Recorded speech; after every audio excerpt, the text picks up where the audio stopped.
Hello friends, ओम श्री गणेशाय नमः। जय माता दी। आप सभी का स्वागत है आपकी अपनी यूट्यूब चैनल पर। आप सभी को नवरात्रि की हार्दिक शुभकामनाएं। आज हम नवरात्रि के दूसरे दिन पर दुर्गा सप्तशती के दूसरे व तीसरे अध्याय को प्रस्तुत कर रहे हैं।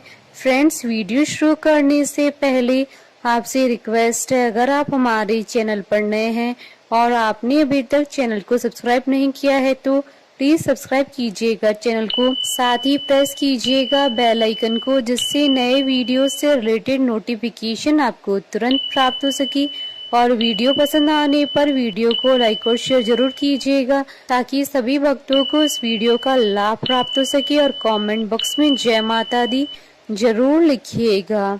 या देवी सर्वभूतेषु शक्तिरूपेण संस्थिता नमस्तस्यै नमस्तस्यै नमस्तस्यै नमो नमः।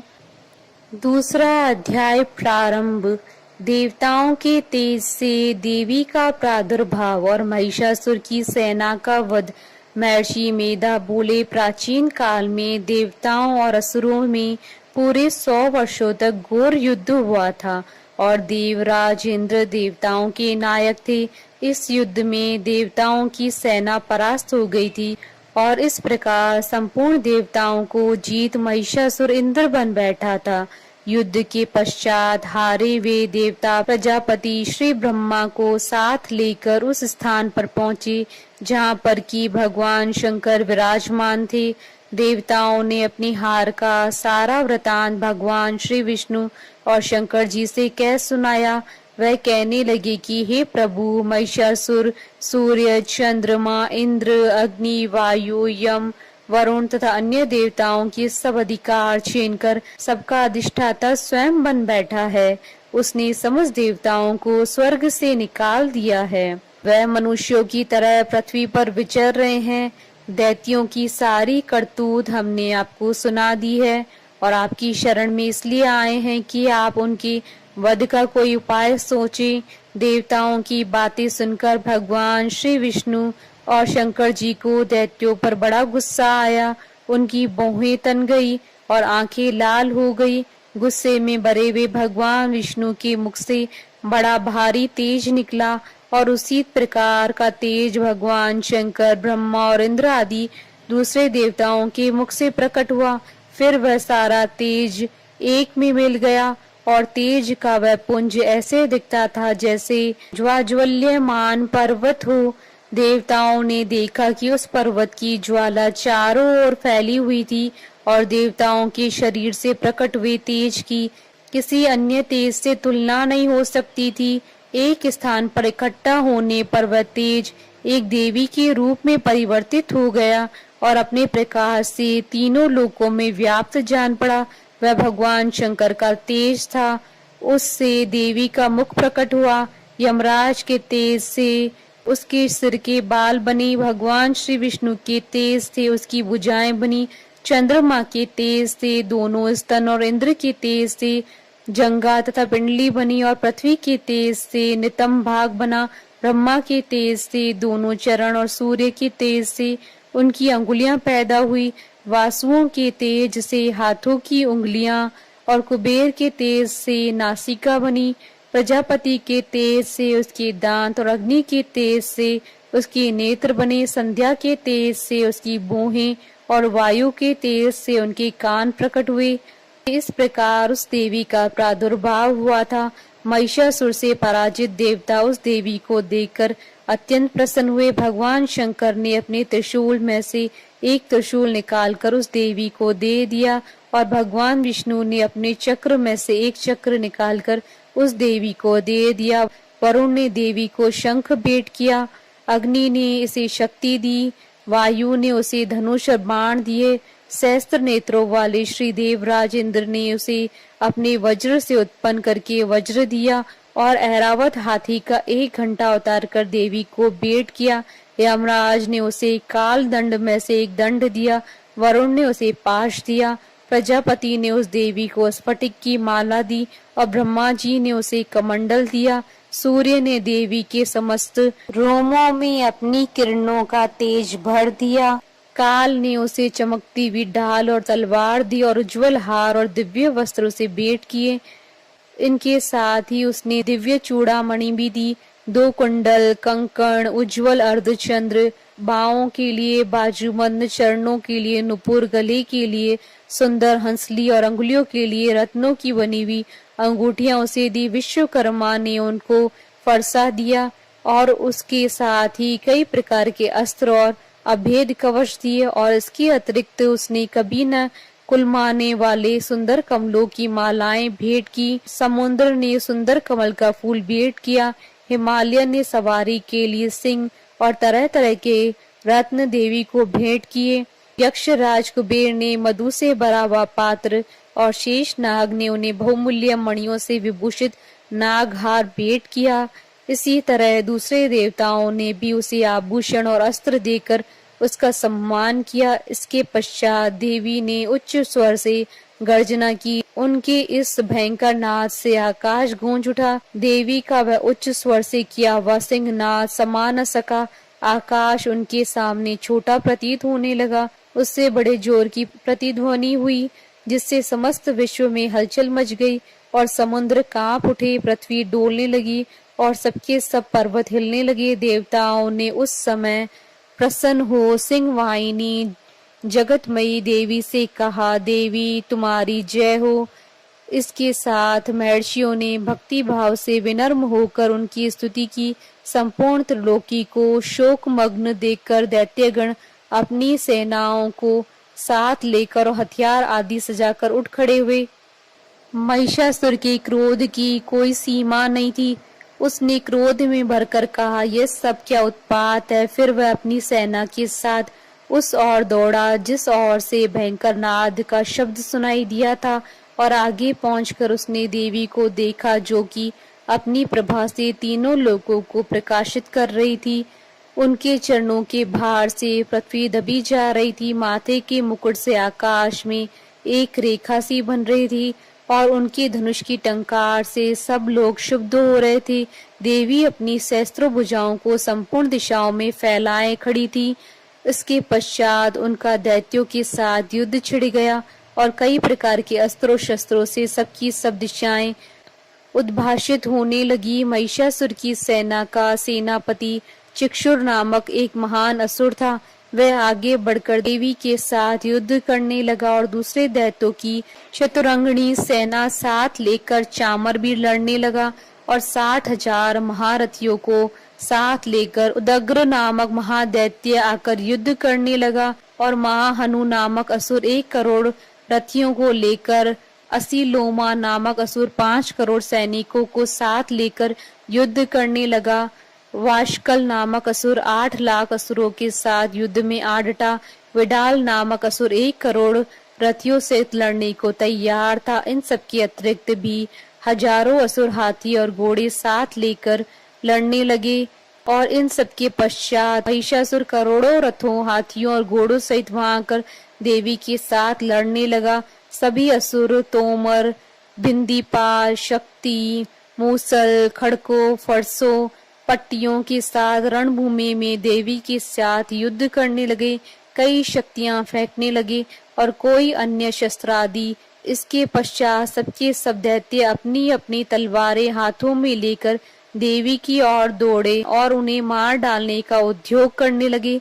मगर देवी ने क्रोध में भरकर खेल ही खेल में उनके सब अस्त्रों शस्त्रों को काट दिया। इसके पश्चात ऋषियों और देवताओं ने देवी की स्तुति आरंभ कर दी। वह प्रसन्न होकर असुरों के शरीरों पर अस्त्र शस्त्रों की वर्षा करती रही। देवी का वाहन भी क्रोध में भरकर दैत्य सेना में इस प्रकार विचरने लगा जैसे कि वन में दावानल फैल रहा हो। युद्ध करती हुई देवी ने क्रोध में भर जितने श्वासों को छोड़ा वह तुरंत ही सैकड़ों हजारों गणों के रूप में परिवर्तित हो गए। फरसे, बिंदीपाल, खड़क तथा पटिश इत्यादि अस्त्रों के साथ दैत्यों से युद्ध करने लगे। देवी की शक्ति से बड़े हुए वह गण दैत्यों का नाश करते हुए ढोल, शंख, मृदंग आदि बजा रहे थे। तदंतर देवी ने त्रिशूल, गदा, शक्ति, खड़क इत्यादि से सहस्त्रों असुरों को मार डाला।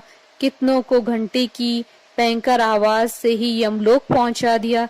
कितने ही असुरों को उसने पास में बांधकर पृथ्वी पर धर घसीटा। कितनों को अपनी तलवारों से टुकड़े टुकड़े कर दिया और कितनों को गदा की चोट से धरती पर सुला दिया।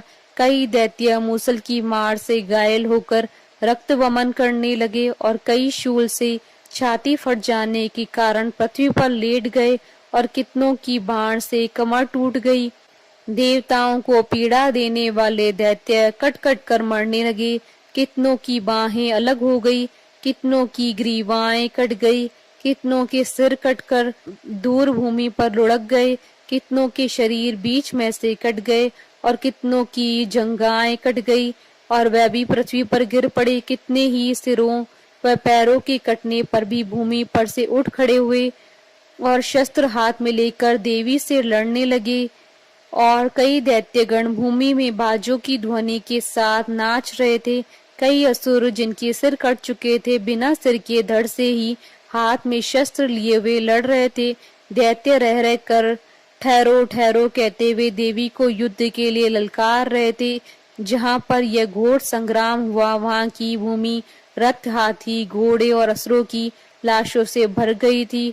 असुर सेना के बीच रक्तपात होने के कारण रुधिर की नदियां बह रही थी और इस तरह देवी ने असुरों की विशाल सेना को क्षण भर में इस तरह से नष्ट कर डाला जैसे तृणकाष्ठ के बड़े समूह को अग्नि नष्ट कर डालती है। और देवी का सिंह भी गर्दन के बालों को हिलाता हुआ बड़ा शब्द करता हुआ असुरों के शरीरों से मानो उनके प्राणों को ढूंढ रहा था। वहां देवी के गणों ने जब दैत्यों के साथ युद्ध किया तो देवताओं ने प्रसन्न होकर आकाश से उन पर पुष्प वर्षा की। इति श्री दुर्गा सप्तशती द्वितीय अध्याय संपूर्ण। तीसरा अध्याय प्रारंभ। सेनापतियों सहित महिषासुर का वध। महर्षि मेधा ने कहा, महिषासुर की सेना नष्ट होती हुई देखकर उस सेना का सेनापति चिक्षुर क्रोध में भर देवी के साथ युद्ध करने के लिए आगे बढ़ा। वह देवी पर इस प्रकार बाणों की वर्षा करने लगा मानो सुमेरु पर्वत पानी की धार बरसा रहा हो। इस प्रकार देवी ने अपने बाणों से उसके बाणों को काट डाला तथा उसके घोड़ों व सारथी को मार दिया। साथ ही उसके धनुष और उसकी अत्यंत ऊंची ध्वजा को भी काटकर नीचे गिरा दिया। उसका धनुष कट जाने के पश्चात उसके शरीर के अंगों को भी अपने बाणों से बीन दिया। धनुष, घोड़ों और सारथी के नष्ट हो जाने पर वह असुर ढाल और तलवार लेकर देवी की तरफ आया। उसने अपनी तीक्ष्ण धार वाली तलवार से देवी के सिंह के मस्तक पर प्रहार किया और बड़े वेग से देवी की बाईं भुजा पर वार किया, किंतु देवी की बाईं भुजा को छूते ही उस दैत्य की तलवार टूटकर दो टुकड़े हो गई। इससे दैत्य ने क्रोध में भरकर शूल हाथ में लिया और उसे भद्रकाली देवी की ओर फेंका। देवी की ओर आता हुआ वह शूल आकाश से गिरते हुए सूर्य के समान प्रज्वलित हो उठा। उस शूल को अपनी ओर आते देखकर देवी ने भी शूल छोड़ा और महाअसुर के शूल के 100 टुकड़े कर दिए और साथ ही महाअसुर के प्राण भी हर लिए। चिक्षुर के मरने पर देवताओं को दुख देने वाला चामर नामक दैत्य हाथी पर सवार होकर देवी से लड़ने के लिए आया और उसने आने के साथ ही शक्ति से प्रहार किया, किंतु देवी ने अपनी हुंकार से ही उसे तोड़कर पृथ्वी पर डाल दिया।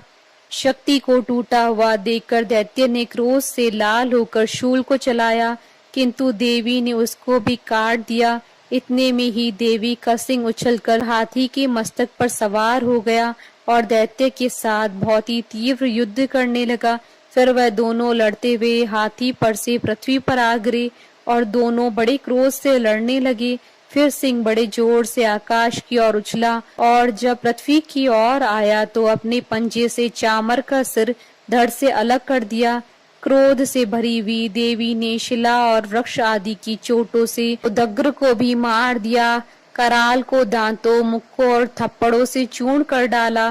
क्रुद्ध हुई देवी ने गदा के प्रहार से उद्यत दैत्य को मार गिराया। बिंदी पाल से वाष्पकल को, बाणों से ताम्र तथा अंधक को मौत के घाट पर उतार दिया। तीनों नेत्रों वाली परमेश्वरी ने त्रिशूल से उग्रास्य, उग्रवीर्य और महाहनु नामक राक्षसों को मार गिराया। उसने अपनी तलवार से ही विडाल नामक दैत्य का सिर काट डाला तथा अपने बाणों से दुर्धर और दुर्मुख राक्षसों को यमलोक को पहुंचा दिया। इस प्रकार जब महिषासुर ने देखा कि देवी ने मेरी सेना को नष्ट कर दिया है, तो वह भैंसे का रूप धारण कर देवी के गणों को दुख देने लगा। उन गणों में कितनों को तो उसने मुख के प्रहार से, कितनों को खुरों से, कितनों को पूंछ से, कितनों को सींगों से, बहुतों को दौड़ाने के वेग से, अनेकों को सिंहनाद से, कितनों को चक्र देकर, कितनों को श्वास वायु के झोंकों से पृथ्वी पर गिरा दिया। वह दैत्य इस प्रकार गणों की सेना को गिरा देवी के सिंह को मारने के लिए दौड़ा। इस पर देवी को बड़ा गुस्सा आया। उधर दैत्य भी क्रोध में भरकर धरती को खुरों से खोदने लगा तथा सींगों से पर्वतों को उखाड़ उखाड़ कर धरती पर फेंकने लगा और मुख से शब्द करने लगा। महिषासुर के वेग से चक्कर देने के कारण पृथ्वी शुद्ध होकर फटने लगी। उसकी पूंछ से टकराकर समुद्र चारों ओर फैलने लगा। हिलते हुए सींगों के आगाज से मेघ खंड खंड हो गए और श्वास से आकाश में उड़ते हुए पर्वत फटने लगे। इस तरह क्रोध में भरे हुए राक्षस को देख चंडिका को भी क्रोध आ गया और वह उसे मारने के लिए क्रोध में भर गईं।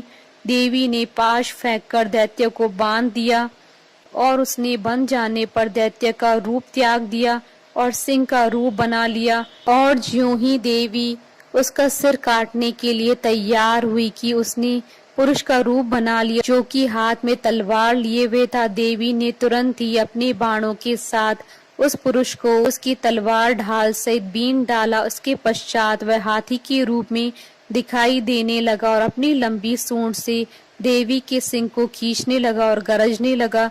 देवी ने अपनी तलवार से उसकी सूंड काट डाली। तब राक्षस ने एक बार फिर भैंसे का रूप धारण कर लिया और पहले की तरह चराचर जीवों सहित समस्त लोकी को व्याकुल करने लगा। इसके पश्चात क्रोध में भरी हुई देवी बारंबार उत्तम मधुपान करने लगी और लाल लाल नेत्र करके हंसने लगी।